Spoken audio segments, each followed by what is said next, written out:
The person who says the most often gives away the most. The quietest mind in the room may be the one carrying the greatest advantage. Every extra explanation exposes a preference, a fear, a plan, or a pressure point. Here's what nobody tells you. Unreadability is not about becoming distant or deceptive. It isn't silence for attention. It's restraint that denies others the information they need to predict, provoke, or move you. Machiavelli recognized that concealment protects power because the person whose intentions remain hidden cannot be easily positioned against himself. When your reactions stay measured and your next move stays private, the room loses its map to your center. By the end, you will see why oversharing creates leverage, how to answer without revealing more than necessary, and how to protect your plans before they become targets. You will learn to let your words carry weight instead of using them to fill every silence, so your presence remains clear without becoming exposed. Before we go further, write this in the comments. I reveal only what serves. This isn't for the algorithm. It is a reminder that your thoughts, reactions, and intentions belong to you before they belong to anyone else. Now, let's begin.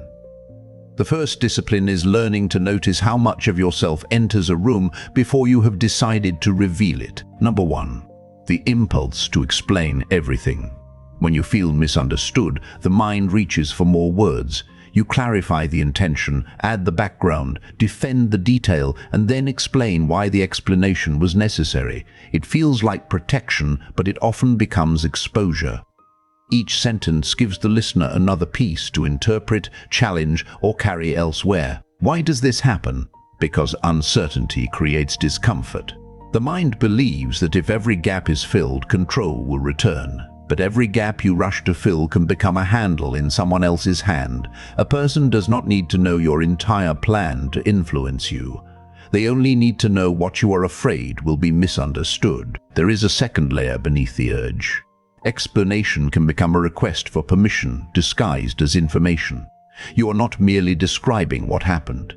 You are watching the other person's face for a verdict, adjusting the story when the verdict looks unfavorable, and offering more until approval seems possible. That movement teaches the room that your boundary is negotiable whenever enough pressure is applied. The answer is not to become careless with truth. The answer is to separate accuracy from self-defense. You can correct a false fact without presenting your entire character as evidence. You can acknowledge confusion without volunteering your private history. You can let a misunderstanding remain for a moment while deciding whether correcting it will protect something important or merely soothe your anxiety. Machiavelli's insight was not that every person must become secretive. It was that appearances and intentions should not be surrendered carelessly. The ruler who reveals every concern invites others to arrange the circumstances around that concern. In ordinary life, the same principle appears when your need to be understood becomes stronger than your need to remain protected. Watch what happens the next time someone questions a decision you have already made. Do you answer the question, or do you begin defending your character? Do you offer the necessary fact, or do you hand over your history, your motives, and your emotional state?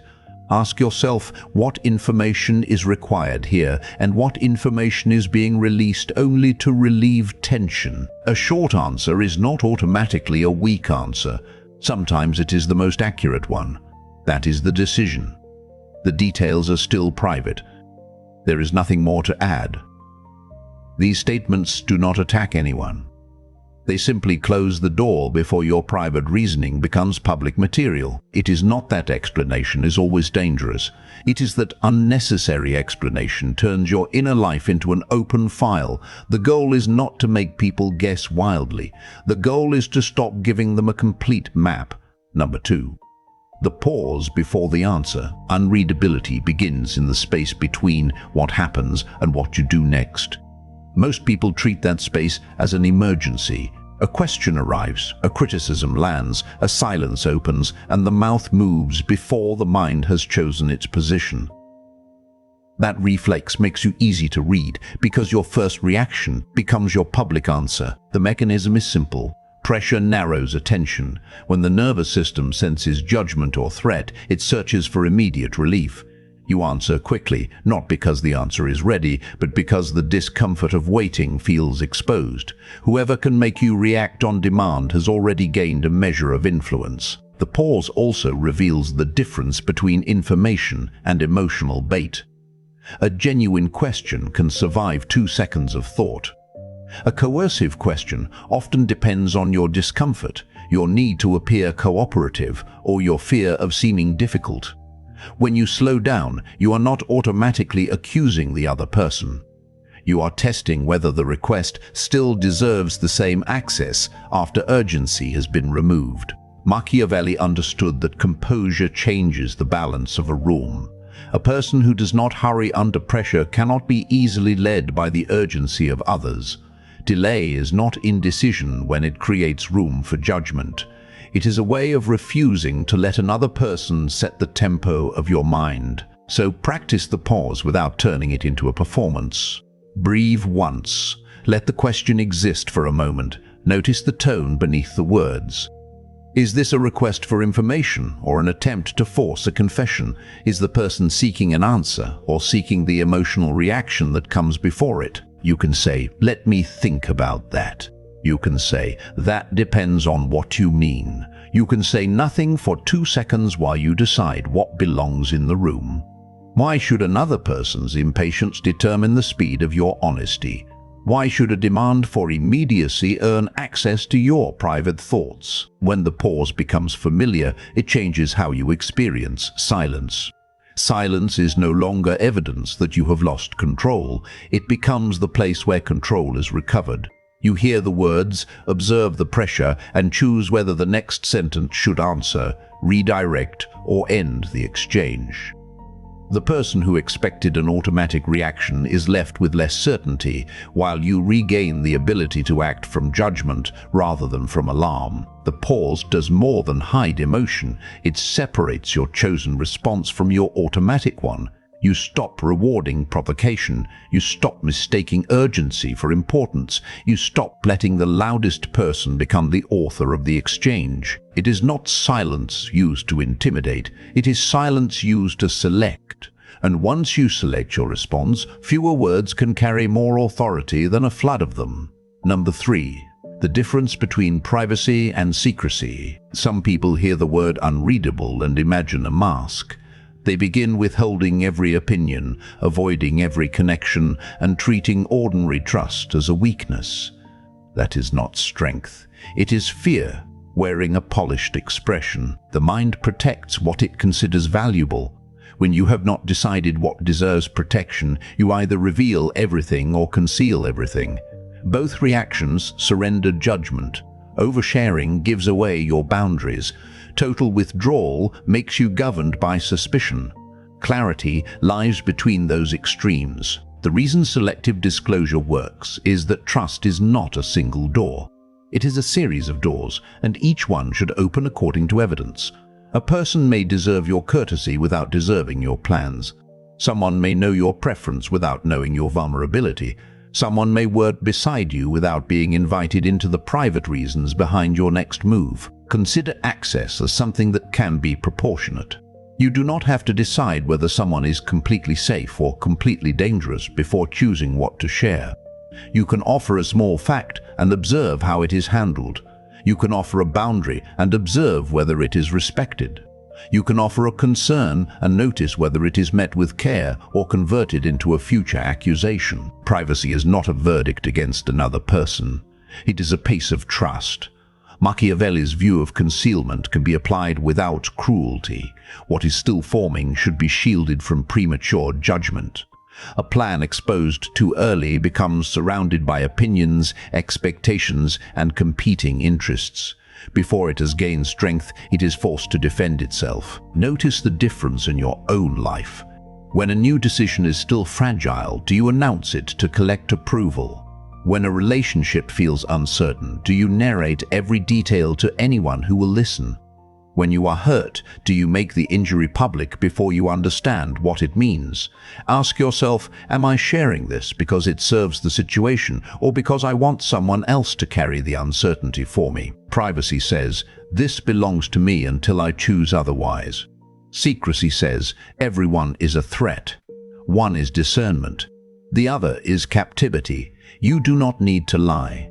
You do not need to create false impressions. You only need to stop confusing access with closeness. Give people the truth they are entitled to, not every thought they are entitled to.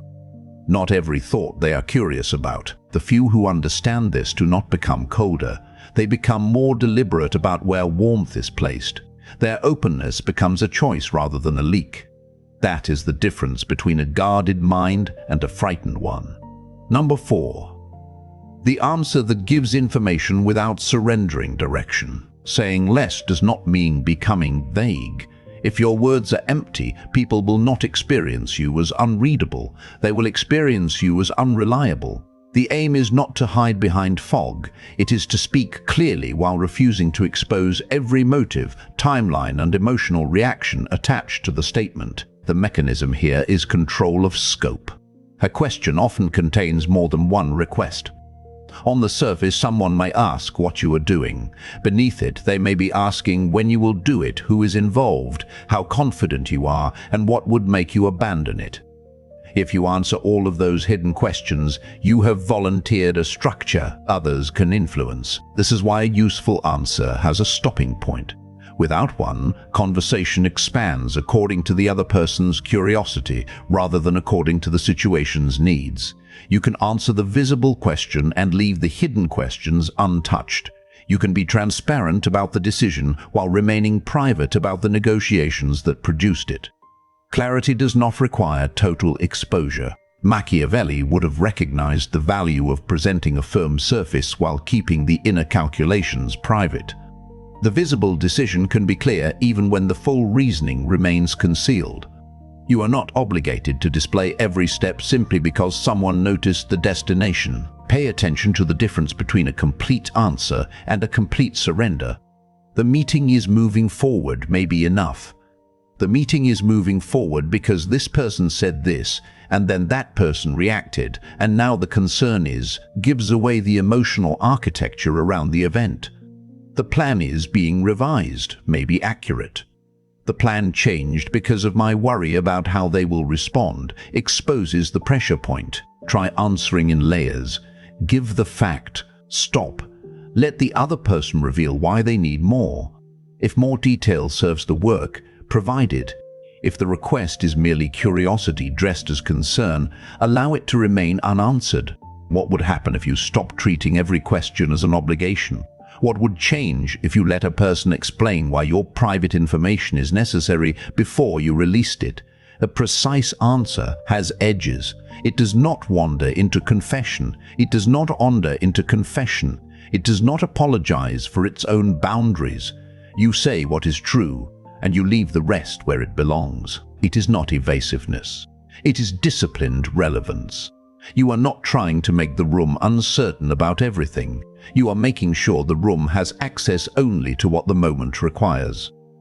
Number 5. The reaction you refuse to donate. People often reveal themselves most clearly when someone else touches a sensitive subject. A laugh becomes forced. A defense appears before the accusation is complete.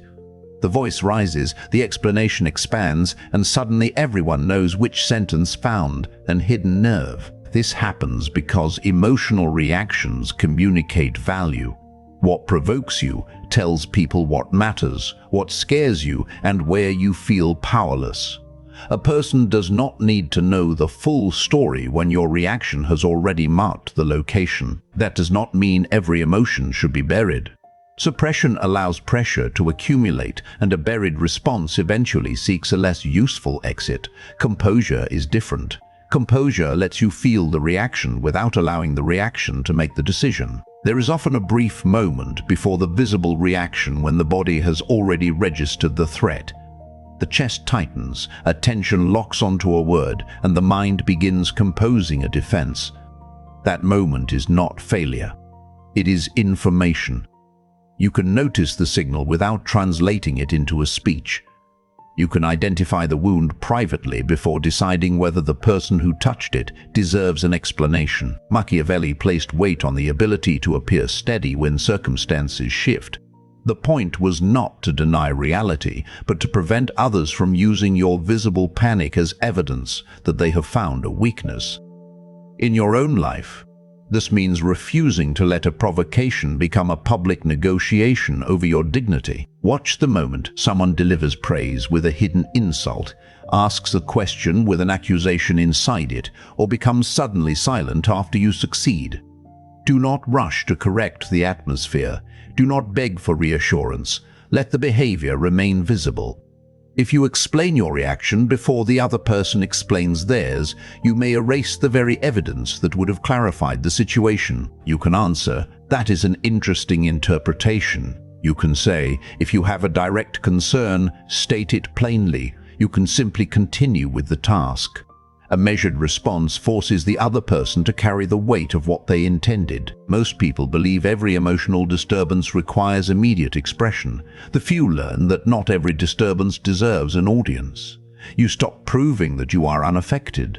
You stop performing anger to look strong. You stop offering tenderness to people who have demonstrated that they will turn it into leverage. It is not becoming numb. It is becoming difficult to steer through your feelings.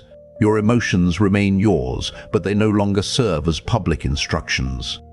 Number 6. The quiet protection of unfinished plans. There is a stage in every meaningful decision when speaking about it feels almost as satisfying as doing it. You tell someone what you will change, where you will go, what you will build, or what you will build or longer tolerate. For a moment, the identity of the future feels present. Then the energy fades because the announcement gave the mind a taste of completion without requiring the work. The psychological mechanism is not mysterious. Declaring an intention invites approval, and approval can temporarily reward you as if the intention has already become reality. It also exposes the plan to doubt, comparison, and interference before it has developed enough strength to withstand them. Public intention creates a second task beside the original task, managing the audience's expectations. Now every delay needs an explanation, every revision looks like weakness, and every private doubt feels like a contradiction of the identity already announced. The plan begins serving its image instead of serving its purpose. Protecting it removes that unnecessary audience from the room. Machiavelli's lesson about timing applies here. Reveal an action when it is ready to be judged by its results, not while it is still vulnerable to every passing opinion. A seed does not become stronger because it is displayed to every visitor. Notice what you announce when you are excited, anxious, or seeking permission. Do you describe the next chapter before completing the current one? Do you tell people what you are going to do so that backing out becomes embarrassing? Do you invite observers into a decision that requires your own judgment? You do not have to disappear while you work. You can coordinate with the people who genuinely need to know. You can ask for specific counsel from those whose experience is relevant. But there is a difference between seeking guidance and distributing your intention for public consumption. Keep the first draft private. Keep the changing timeline private. Keep the emotional doubts private until you know which doubts deserve action. When the result is ready, let it speak with less assistance from you. A plan announced too early becomes a promise others can use to measure, mock, or pressure you. A plan protected until completion becomes evidence. The quiet mind does not need to persuade the room that movement is happening. It allows movement to become undeniable. This is where saying less becomes more than a communication habit. It becomes a way of governing your attention. You stop spending energy managing other people's expectations. You stop defending a future that has not arrived. You stop confusing visibility with progress. And eventually, something changes in how you enter a room. You are no longer scanning every face for approval before deciding what you believe. You are no longer revealing your next move to prevent someone else from misunderstanding the current one. You can listen without announcing your judgment, act without narrating the process, and leave without explaining every silence. That is the identity at the end of this discipline, not a person who hides from life, but a person whose center is not available for casual handling. Your words become chosen. Your pauses become yours. Your plans gain room to grow. Your reactions stop functioning as signals for anyone patient enough to provoke them. Remember what you saw today. Unnecessary explanation creates handles. The pause breaks automatic reaction. Privacy is discernment, not fear. Precise answers protect your direction. Composure keeps emotion from becoming leverage. Quiet plans preserve strength while they are still forming. None of this asks you to become cold or suspicious. The goal is not to become cold or suspicious. It is to become clear. This is about recognizing pressure, provocation, extraction, and premature exposure when they are used on you, not using them on anyone. Awareness should make you steadier, not bitter. You can remain kind without remaining transparent. You can trust without abandoning judgment. You can speak openly when openness serves the truth, and remain quiet when silence protects what is still yours. The few who master this do not spend their lives calculating every sentence. They simply stop handing over what has not been requested, earned, or wisely offered. You stop explaining to be approved. You stop reacting to be untrue. You stop erecting to be understood. You stop announcing to feel real. In that quiet, your attention returns to you. Remember the words you wrote at the beginning, "I reveal only what serves." Let that sentence remind you that restraint is not a loss of voice. It is ownership of the voice you choose to use. The pinned comment holds Virtue Pew, the Machiavelli doctrine, a complete system for forging the iron of a mind that governs its own thoughts, and the crown of judgment that recognizes which people deserve access. If this sharpened your judgment, subscribe for the next lesson. A guarded flame gives light without teaching the wind how to put it out.